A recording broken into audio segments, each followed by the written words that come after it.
দাবি আদায় না হওয়া পর্যন্ত রাজপথে থাকার ঘোষণা দিয়েছেন জগন্নাথ বিশ্ববিদ্যালয়ের শিক্ষক শিক্ষার্থীরা। বুধবার ৩ দফা দাবি প্রসঙ্গে বিশ্ববিদ্যালয়ের প্রতিনিধিদের সাথে বৈঠক করে তথ্য উপদেষ্টা। তবে তার বক্তব্যে অসন্তোষ প্রকাশ করেন শিক্ষার্থীরা।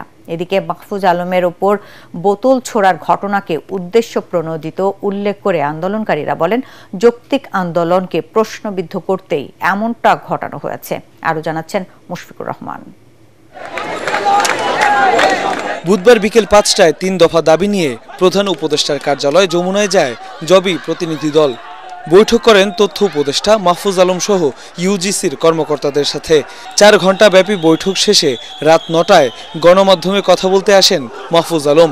এ সময় তার ওপর বোতল ছোড়ার ঘটনা ঘটে।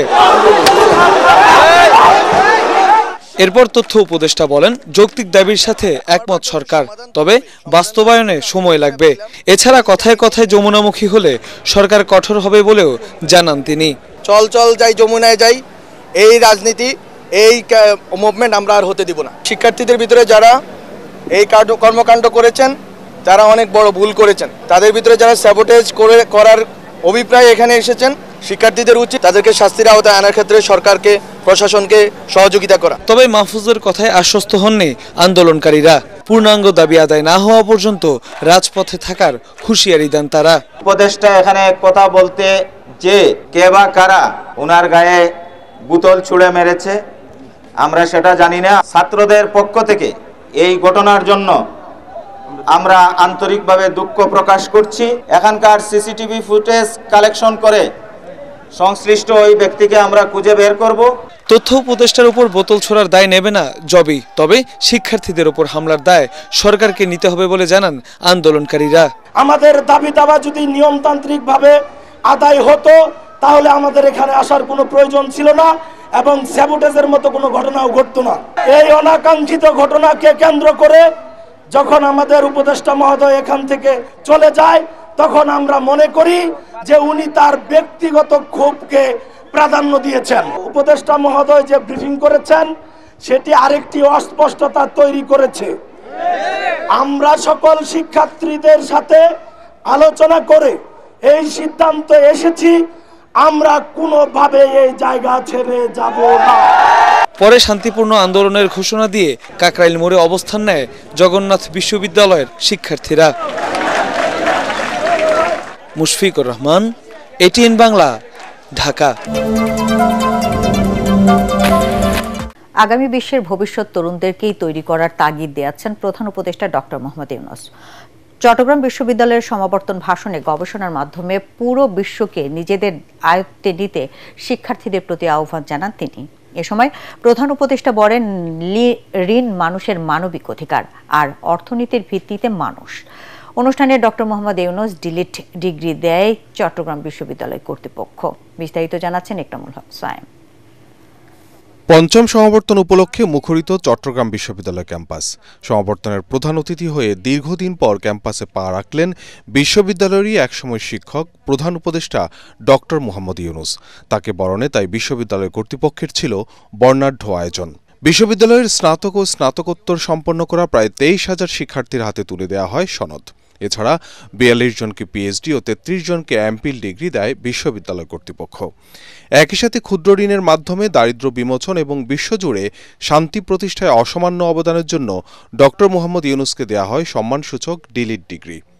গরিব মানুষের ভাগ্য বদলাতে বিশ্ববিদ্যালয়ের পাশে জোবরা গ্রাম থেকে ক্ষুদ্র ঋণ কার্যক্রমকে কিভাবে বিশ্বব্যাপী ছড়িয়েছেন তা তুলে ধরেন ডক্টর মোহাম্মদ ইউনূস। যে অর্থনীতির ভিত্তি হবে মানুষ,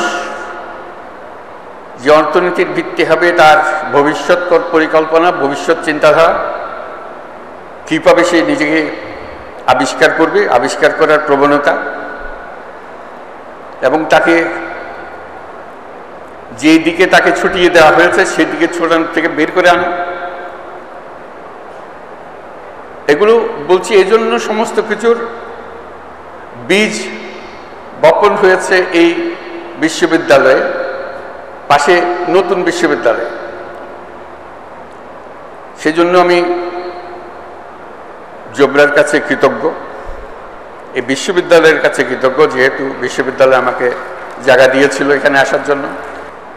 এরপরে যে কোনোদিন একটা নোবেল পুরস্কার পাওয়া যাবে এটা কোনোদিন মনে আসেনি। ডক্টর ইউনূস বলেন, মানুষের ইতিবাচক পরিবর্তনের জন্যই ব্যবসা, আর ঋণ পাওয়াকে মানুষের মানবিক অধিকার বলে মনে করেন তিনি। ছাত্র সমাজ তারা ঠিক করবে যে তারা কি ধরনের ভবিষ্যৎ চায় নিজেদের জন্য। কারণ এই বিশ্ববিদ্যালয়ের আরেকটি শিক্ষা, যেটা আমরা সবসময় সবাইকে স্মরণ করিয়ে দিই, আমরা যে ধরনের বিশ্ব গড়তে চাই সেই বিশ্ব গড়ার ক্ষমতা আমাদের আছে, সকল মানুষেরই আছে। কিন্তু আমরা গতবান্ধা পথে চলে যাই বলে আর নতুন পৃথিবীর কথা আমরা চিন্তা করি না। 9 বছর পর অনুষ্ঠেয় এই সমাবর্তনে নতুন পুরনো শিক্ষার্থীদের পদচারণায় প্রাণের উচ্ছ্বাস দেখা দেয় ক্যাম্পাসে।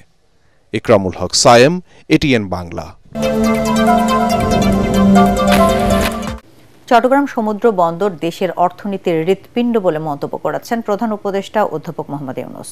তিনি বলেন, অন্তর্বর্তী সরকার চট্টগ্রাম বন্দরকে আন্তর্জাতিক মানের করতে বিশ্বের শীর্ষস্থানীয় বন্দর পরিচালনা কোম্পানিগুলোকে আমন্ত্রণ জানিয়েছে। সকালে চট্টগ্রাম বন্দর পরিদর্শনকালে এসব কথা বলেন তিনি। এই বন্দরের সাথে প্রতিবেশী দেশগুলোকে সংযুক্ত করতে পারলে বাংলাদেশ অর্থনৈতিকভাবে বেশি লাভবান হবে বলে তার প্রত্যাশা। আরও জানাচ্ছেন ইয়াসিন রানা। অন্তর্বর্তী সরকারের প্রধান উপদেষ্টা হিসেবে দায়িত্ব নেয়ার পর প্রথমবারের মতো নিজ জেলা চট্টগ্রামে যান ডক্টর মোহাম্মদ ইউনূস। চট্টগ্রাম পৌঁছে প্রথমেই সমুদ্র বন্দর পরিদর্শনে যান তিনি।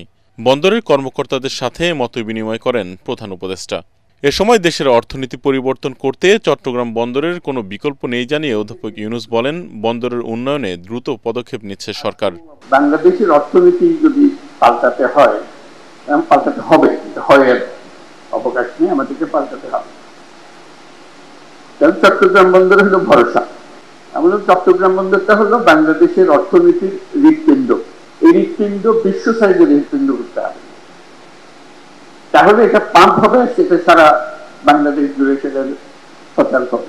প্রতিবেশী দেশ নেপাল, ভুটান ও ভারতের 7 রাজ্যের সাথে বন্দরকে যুক্ত করতে পারলে বাংলাদেশ আরও বেশি উপকৃত হবে বলে জানান তিনি। ভুটান যদি এটার সঙ্গে সংযুক্ত হয়, সেও লাভবান হবে, আমরাও লাভবান হব। 7 সিস্টার যদি এটার সঙ্গে সংযুক্ত হয়, তারা লাভবান হবে, আমরাও লাভবান হব।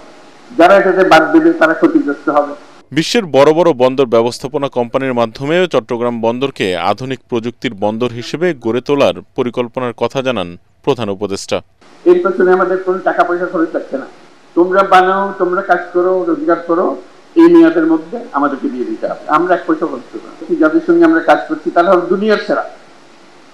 যেগুলো বন্দরে যান তাদের মাথা দেখবে, তাদের সেই সর্বশেষ প্রযুক্তি, সর্বশেষ অভিজ্ঞতা এখানে আনবে। তার আশা, বন্দরের উন্নয়ন হলে দেশের অর্থনীতি উন্নত হবে এবং হাজার হাজার মানুষের কর্মসংস্থান হবে। পরে সার্কিট হাউসে ভিত্তিপ্রস্তরের স্মারক উন্মোচনের মাধ্যমে কালুরঘাটে বহুল প্রত্যাশিত রেলসহ সড়ক সেতুর নির্মাণ কাজের আনুষ্ঠানিক উদ্বোধন করেন প্রধান উপদেষ্টা। এছাড়া এদিন সার্কিট হাউসে চট্টগ্রাম মহানগরীর জলাবদ্ধতা নিরসন বিষয়ক মতবিনিময় সভায় যোগ দেন তিনি। শহরের জলাবদ্ধতা চলতি মৌসুমে অর্ধেকে নামিয়ে আনতে নির্দেশনা দেন প্রধান উপদেষ্টা। এটা আমাদের সমবেত সমস্যা, আমাদের সবাইকে মিলে এটা সমাধান করতে হবে। আমরা কোন পথে গেলে সমাধান পাবো, তাড়াতাড়ি পাবো, কোন পথে গেলে চেষ্টা করেছি ওই পথটা ঠিক রেজাল্ট দিচ্ছে না, আমাদেরকে পথ পাল্টাতে হবে। ইয়াসিন রানা, এটিএন বাংলা।